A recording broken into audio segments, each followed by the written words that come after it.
Are you quite done fiddling with your lights? Oh, I trained as a priest, in a seminary, so I'd like a good fiddle. Starting the polarization early, I see. Oh, it does my fucking head in this. We're recording this straight after Easter. Whenever you bring up the objective truth, the objective facts, the gods they're worshipping has allowed priests for decades to fuck little children in his own place of worship, and then has allowed his representatives on earth to cover it up.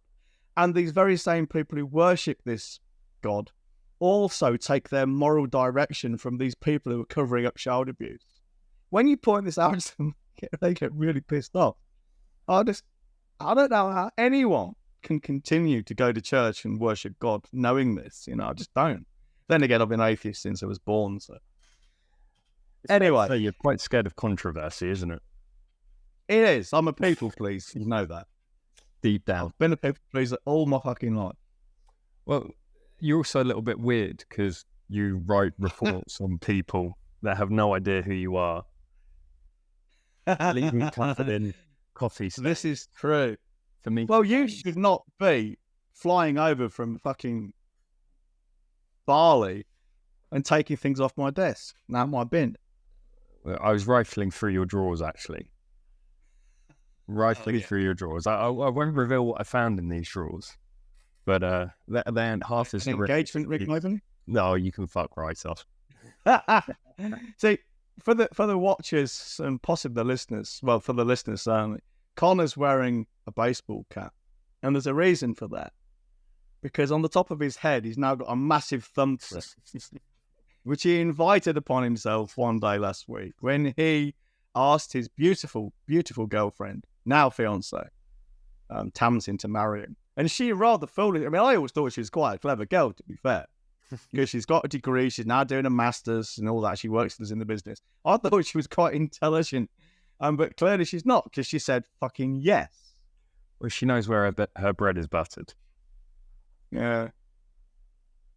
I mean, it's a bit desperate of you to, bearing in mind that the watering hole was closed for business, so to speak, because I can't remember why it was now, but now perhaps that's changed because you've finally given in and asked that most important question. So where's the wedding? I don't know yet. I've been pushing for her every day. I'm like, should we just get married today? And she's like, but family. And I'm like, yeah, fuck your family. And then the next day. So it's today the day we're getting married. So the answer to that is, I don't know. I don't know. We had this conversation last week, didn't we? Honestly, if you can possibly swing a teeny tiny run away to the hills wedding, do it, man. Honestly. She's not against it because I thank you, Chris Voss. I went, so when you say that, are you against us just running away and eloping then? Well, no, I'm not against it. I'm confused now. Help me out. You really sound like you don't want us to get married, just us two. And it's been wonderful. So excellent. Stop how you mean to go on, eh? Yeah, exactly. Anyway, with that little manipulator. digression, I just could not resist, all things considered, because I had to sit on this for nearly a week. Yeah, John knew.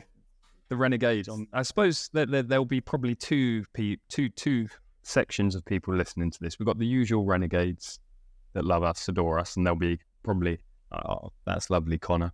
But then, because of the weird title that we're likely going to name this episode, there's going to be some brand new listeners that have received something rather odd in the post, trying to figure who the fuck sent me this. And who are these people? Who are these fucking weirdos? Because what we sent was, we've been doing a lot of work recently because, social media, and I had this conversation with Connor a minute ago, but I'll just say it again now. Social media is a little bit like going down the pub, hoping to do some networking and get business, So you go down the pub, you chat shit, have a few beers, and if business crosses your way, you get into a conversation, then great, we'll do some business. That's social media marketing in a nutshell, as it's traditionally taught. The people doing best, by the way, with social media marketing are actually not doing social media marketing the way it's taught. What they're doing is traditional marketing on a social media platform. That is a very different, it's subtly different, but it's a very different proposition. And the people who are doing the best with social media marketing, the way social media marketing is taught, are doing the best selling social media marketing the way it's taught. It's very incestuous. It's a little bit like neuro-linguistic programming, where the biggest success of NLP is selling NLP. In the real world, it's of limited utility. So anyway, we've been doing some pretty cool stuff because, as I said, going down the pub, social media marketing, it's the same kind of behavior, same kind of skill set as well. Anyone can go down the pub and chat shit, in the same way as anyone can just go onto social media and chat shit and hope business comes your way. What we're doing, what we're teaching with direct mail and direct marketing in general, is more like going to, say, the state banquet with the Sultan of Brunei, with an aim to clinching a contract building the oil refinery. Superficially, it looks like going down the pub, just chatting shit over food and drink. But you really need a very different and very sharp set of skills to speak to the Sultan and get your end result, and maybe answer some very pointed questions, skillfully and diplomatically. You know, you need the skills of diplomacy. You need the skills of cultural appreciation, sensitivity, all these different skills that superficially look like going down the pub having a chat, but really aren't. Well, that's a bit like direct mail. I mean, direct mail is like a power tool. You know, it's great fun. It can do a lot of shit. Oh my God, you can do some damage with it if you don't get it right. A little bit like, you know, kids and guns. Kids can actually be taught to use guns very safely, but you don't leave untrained children to play with guns. In the same way as you really don't want untrained, unskilled people playing with direct mail, because you can lose a lot of money. That said, how powerful is it, Connor? How powerful is a gun or direct mail? Direct mail. It's social media is a water balloon, and direct mail is an M82 Barrett 50 caliber sniper. The difference in power is vast and astonishing. The water balloon is good fun. Yeah, you have a good chuckle when you throw it at someone and it doesn't pop. You're like, oh, I get to pick it up and I throw it again, and that's you making your sales pitches and whatnot, not getting any sales. You're like, oh, I'll just do it again, over and over again. And over and over again. It might pop, but then you've got to go back to the tap, fill up the water balloon again, you know, refill the content calendar with all of that shit and hope that you're going to hit someone with a wet water balloon. All rather childish, pathetic, unpredictable. And rather lack of control as well. I mean, you don't have control where all the water goes, do you? It just goes everywhere. You hope someone gets in the way. Yeah. Eh? It just splats, goes everywhere. So it's all good fun, but all very unserious. There's a reason children enjoy it most, and I'm sure that there's people listening to this have, I don't want to call them children, perhaps some people of my generation inside their companies, and they're twisting your ear, bending your arm. We should do more on social media. Can I get a video of you for the company page? And you're like, they might be onto something, because it's all I hear about: social media, social media, social media. So you give it a chance. And you're probably deep down a little sick and tired of it. But an M82 Barrett 50 caliber, John, you have an excellent little monologue about shooting someone in the head from 100 miles away. Well, yeah, because I mean, I think the world record for killing someone with a sniper rifle is about 2 miles now. That seems insane, isn't it? It is. I mean, the bullet's in flight for probably 3 or 4 seconds, maybe a little bit more. And a lot can happen in that time. You know? And the patience required to just lie there with your spotter and wait for the opportunity to release the bullet. I mean, if we can just look at this with some moral objectivity and not think, yeah, but you're killing someone. Think about the technical challenges in getting a bullet into someone's head from 2 miles away. That's fucking fabulous. I mean, wow. I remember I met an ex-sniper, ex-forces sniper at a business event. And I was chatting to him for hours about it. And he says a lot of people, once they learn I'm a sniper, or was a sniper, they kind of go a bit funny with it. This man's a trained killer. I was fascinated by the whole thing. I didn't ask him anything about the people he killed. I wasn't that interested. Oh. But it's all the technology and the engineering behind making this fucking gun to put a bullet in someone's head. It's just incredible. It is. But that is how our marketing works. We called the book M82. We called the system M82 Sales Control Model. For good reason. For good reason. The same as a sniper, a lot of preparation and research has to go in to merely get into position to pull the trigger, let alone what all the technicalities that surround pulling the trigger itself, all of the calculations going with that, the amount of research that has to go into the targets, their whereabouts, what they're doing, perhaps what they do and don't enjoy. So you know several locations they may be frequenting on that day. Shit ton of research. Again, before the technicalities of pulling that trigger. There's a fundamental difference as well. If you think about it, social media marketing, the way it's traditionally done, is all about you. People even say, hey, I'm just going to show up as me, tell my story, get people to know me at a deeper level. It's kind of bordering on narcissism. It's certainly self-absorbed. Whereas effective direct mail is all about the other person. So you have to research and write stuff to appeal to them. It's completely different. It's polar opposites.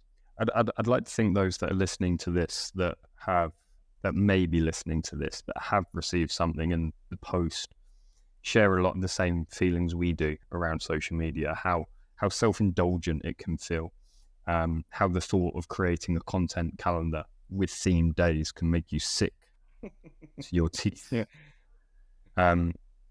And we understand that you've likely given it a shot, but I really hope they're as fed up as we are. Otherwise, we've fucking wasted a lot of money getting these packages into their hands. And it'd all be my fault anyway, because you had the good thought to throw them away, but I thought they were disgusting. Had to be returned to the original the rightful owners. Well, I did a lot of work on these people and on figuring out what their pain was and what they're suffering with. Well, you put... I mean, there's 9 things. Was it 9? Oh, there's lots of symptoms, but there's 9 core things they may be experiencing that are causing those symptoms. The underlying cause to the illness, so to speak. Yeah, I need to... I'll be... anyone listening to this, expect a phone call from me. So if you see any random numbers and you're afraid to talk to me, I wouldn't pick up, because I'll be going, did you get your package? But I suppose if you missed this, you likely did get your package. So should we talk about why we sent it to these individuals in particular? Because we sent it to, was it 23 in the end? Well, I added a few to it, so it's probably nearer 30 by now. Nearer 30. 30 hand-picked 528 prospects. Well, because we did what most people can't do, but won't do, and that is we actually went out to find specific individuals we thought we could help, certain businesses, certain industries, and we know they're suffering from certain challenges. And some of it's an educated guess. We didn't dig into everyone with extreme depth, but everyone is handpicked as the kind of person we'd probably like to work with. Men, women. That's mainly because their business model is essentially ready-made for the M82 system that we teach. Oh yeah, core control. And more important, as important as that is, not only is their business perfect for M82, and we use it ourselves because their business looks very much like our business at that level. Yeah.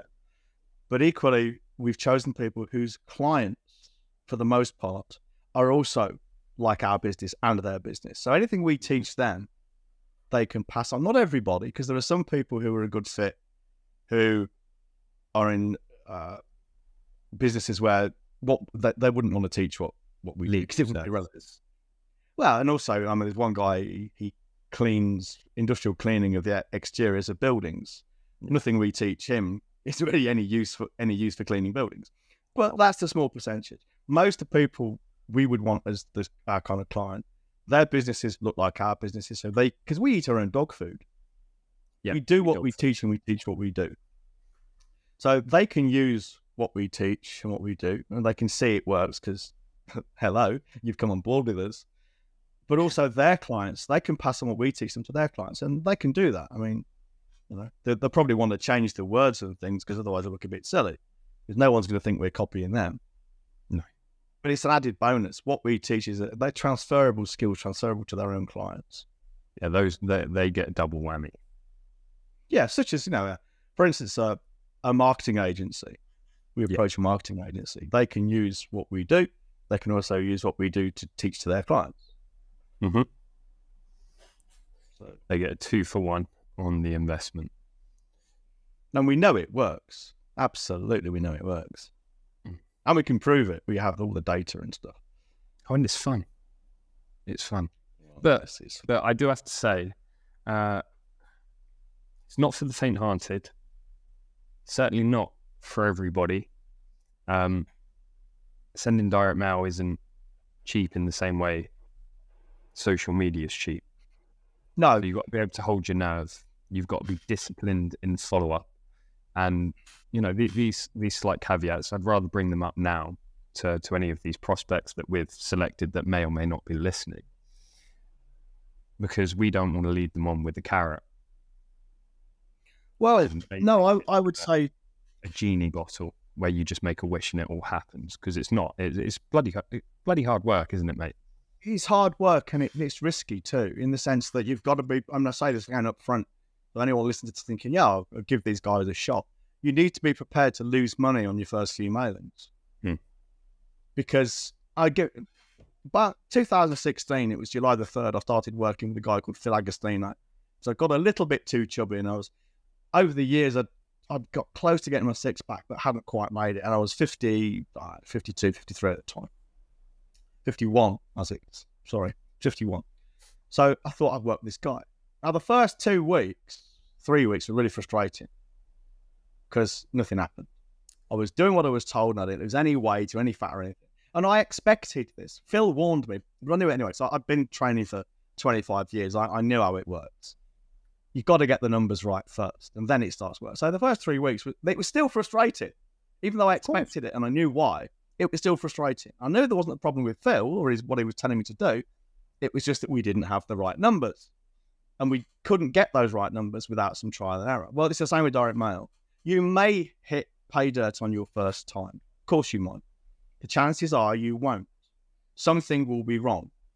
And direct mail, unlike social media, is not free at the point of delivery. And worse than that, it's not like pay-per-click where you pay after someone clicks either. You pay up front. In fact, you start paying up front before you even get the damn thing in the fucking post. If you're not writing the copy yourself, you've got to pay a copywriter. Yeah, and pay to play. Yeah, it is. And it ain't cheap. I mean, if you find yourself a cheap copywriter who claims he or she is a direct response copywriter and they are cheap, you want to go somewhere else, because the good copywriters who are experienced and skilled at direct mail and direct response are not cheap. And they're not cheap because they know the value of what they do, and they've been doing it probably for some time. So don't go onto LinkedIn and find a copywriter who says, yeah, I do direct mail, and trust them at their word. And they're cheap, £20 an hour, because you're getting shit. You really are. And it ain't just about the copywriting. It's about the design, the layout, the whole concept of the damn thing, how you package it, then getting it fulfilled and printed. I mean, it's a serious undertaking. But that is why you can start cheap, because of the details. The even cheap direct mail is far more expensive than free social media. Let's not use the word expensive, because ROI is generally higher. Of course, it's upfront. You've got to front this damn thing. Well, and you've got to be prepared to get it wrong. Cost per impression is a good way to look at it. So, for example, social media, your cost per impression is essentially free unless you have a rate per hour, and then you can work it out backwards from there. So you spend 10 minutes putting a post together, you can work out how much that time that's cost you. Then with how many people that's reached, you can work out your cost per 1,000 impressions if you extrapolate that out, if you are even getting 1,000 impressions. But for argument's sake, let's just call it free, because the majority of people do not value their time, which is a whole other issue in and of itself. Facebook, YouTube, Instagram, Google, they all vary. Let's call it £10 for 1,000 impressions, maybe 20, depending on the audience size, but let's call it a tenner. To get yourself in front of one person with our systems, I think the cheapest you can do it for is around £1.50. Something like that, yeah.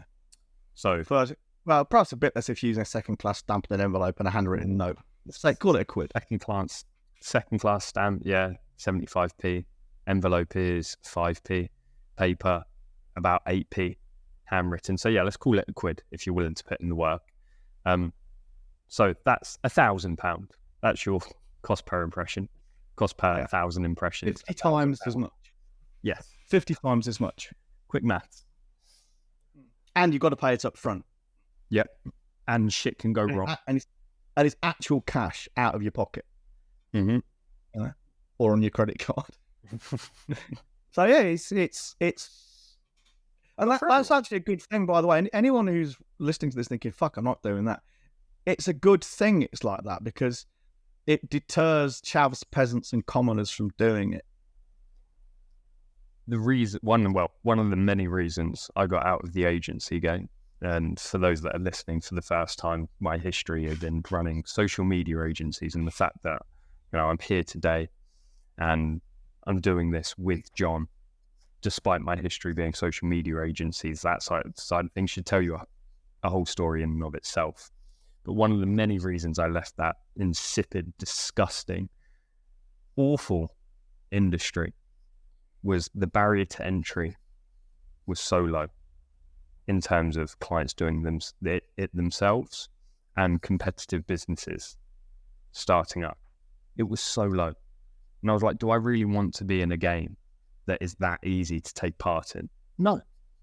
It's full of chavs, peasants, commoners, and it ruins the whole thing. Much like, it's like any good beach. As soon as the fucking Benidorm cunts find it, it's ruined.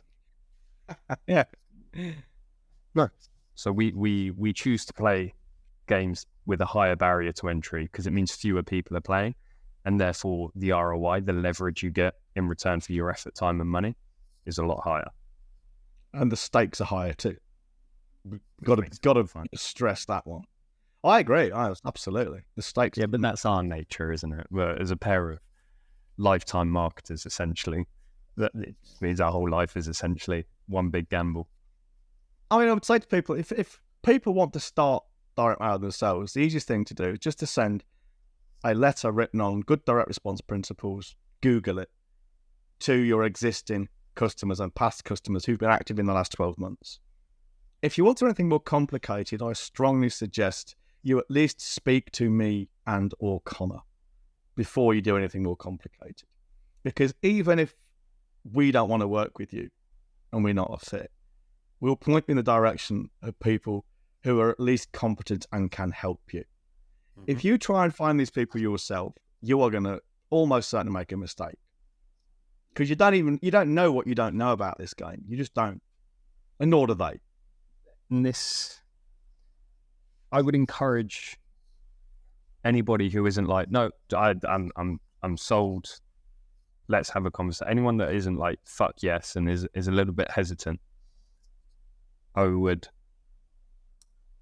strongly encourage you try and send some direct mail yourself if you're fed up with being reliant on the generosity and kindness of tech overlords and algorithms and AI shite.